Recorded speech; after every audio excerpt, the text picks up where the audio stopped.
Hello and welcome to another StarCraft 2 co-op video. Today we'll be looking at another post from a Chinese forum about the upcoming mutation. The stuff up here is just info on the mutators and the map. The week after is Aggressive Deployment Orbital Strike Missile Command on Void Launch. The week after that is RTK Speed Props. The three mutators don't have any synergy, so I'll talk about them separately. Mines. In areas where there's no creep, mines will have some spots. See the picture. If you're proficient, you can use your naked eye to spot mines, then use your abilities to clear them.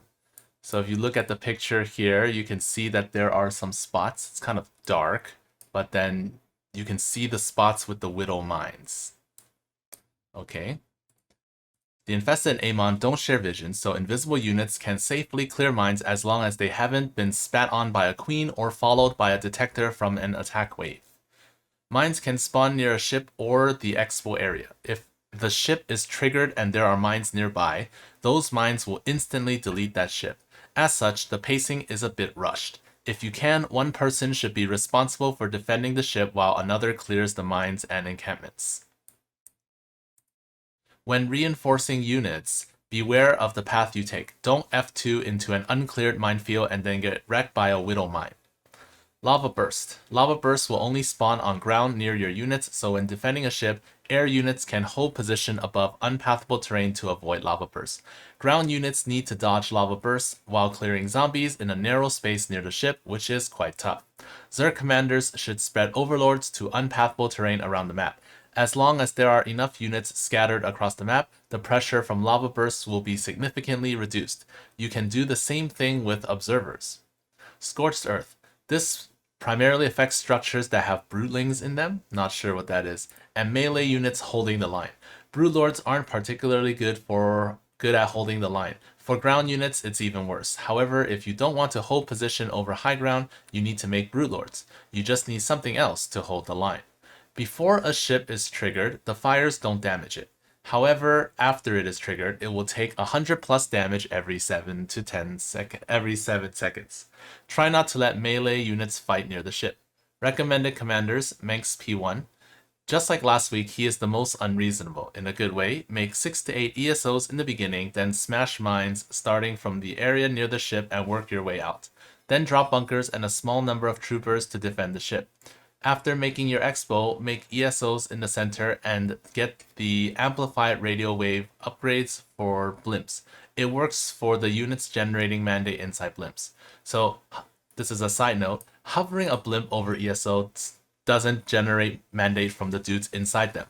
However, the upgrade to double the mandate from blimps also doubles the mandate generated from the dudes inside the ESOs for P1. Afterwards, clear encampments with ESOs and drop bunkers with rocket troopers and SCVs and add some anti-air DPS. Don't be stingy about Contaminated Strike, the cooldown is short. Step P2, E-Gorb clears mines and can attack waves and big wave spawns or spawns from the ships, like when the Aberrations and Infested Banshees spawn together. Green Zone helps you survive against Scorched Earth, and the Stellalites help spread Lava Burst. As such, he is a great option to counter this mutation. When you need to switch screens, it's a good habit to have Gary stop in a safe place. That way, when you switch back, you won't see Gary get melted by a Lava Burst in seconds. Make Broodlords and hold position over unpathable terrain when defending ships. However, because of Scorched Earth, there will be some pressure when defending ships with Broodlords. Broodlords aren't affected, the Broodlings aren't affected by Green Zone. Gary must throw an E-Gorb to clear enemies when needed. Cannon Toll, P2. Trap the artifact, spread ops to get vision and disperse Lava Bursts. Then mass cannons at home and project them to defend the ships.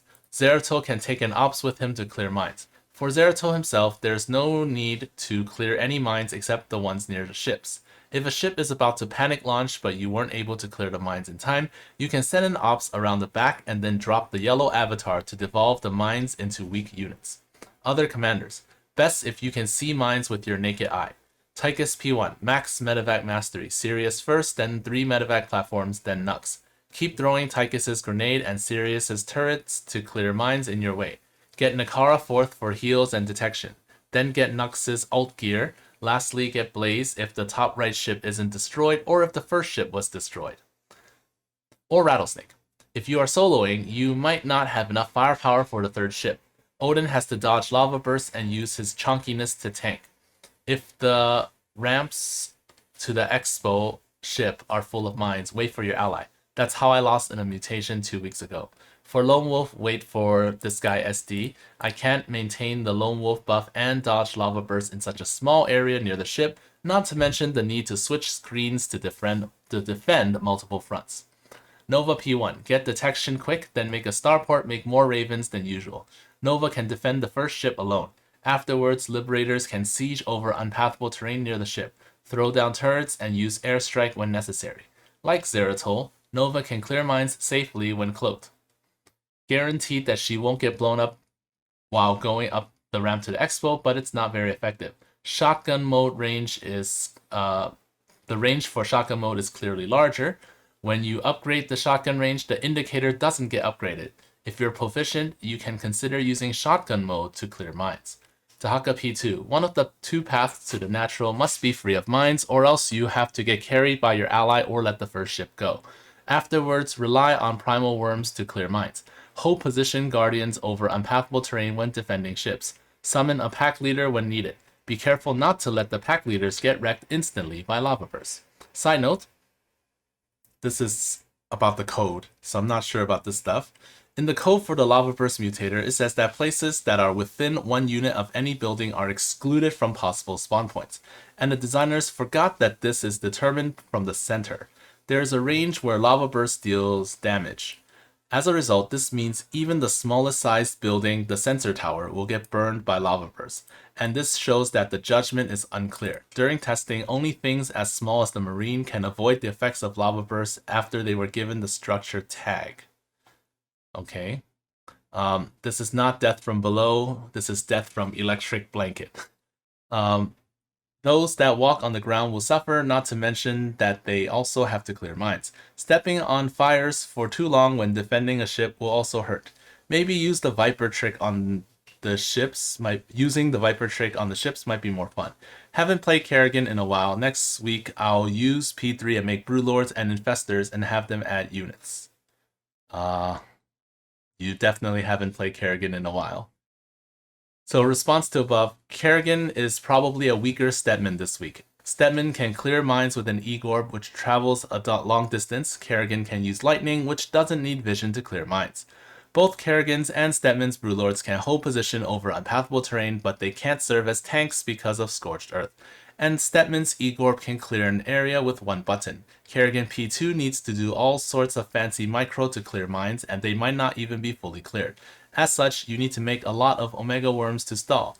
And for a long time, you need to balance your resources for Brewlords, which push and defend ships, and Omega Worms.